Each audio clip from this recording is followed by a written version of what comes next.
Aditya, thank you very much for being with us. Why have you decided to revise many of the guidelines which the Maharashtra government had introduced?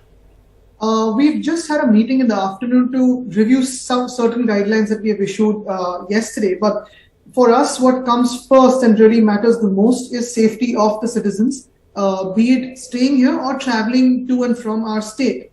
If you see what's happening with Omicron in terms of, even the line that I've been reading on NDTV and all the news articles that we've been seeing, it is exponentially growing in certain countries. Certain countries have really banned flights to and from the countries. So I think it's about time for us to really wait and watch for the strength of the strain as yet. But the first focus really is to safeguard our citizens. We've just come out of a deadly second wave. We're sort of, the virus is still around and we're just taking precautions. We're being cautious, but for the safety of our citizens.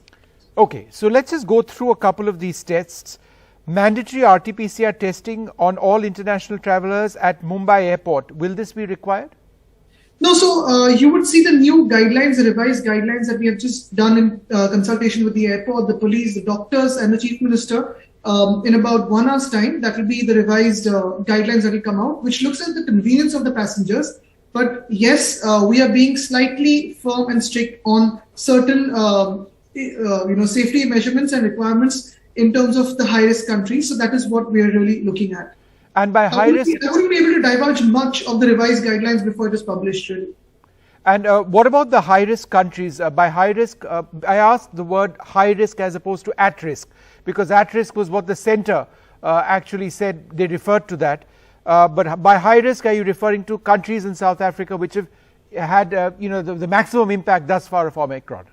Absolutely. There are sources of origin for the strains where it has been found. And in fact, too much of the credit of the doctors that they actually took the efforts to find it. But now it's up to all of us as the world to stand together, take whatever steps are important to control this strain. And, like science mandates, let's wait for the science. Let's wait for WHO to confirm the strength of the strain. As of now, we know that it's growing exponentially in many countries around the world and it's growing multiple times. So that is really matter of fear for us, because we've just come out, like I said, from a deadly second wave. The Delta, if it is being replaced or not, if the Delta remains, how strong is it in terms of comparison with the Delta?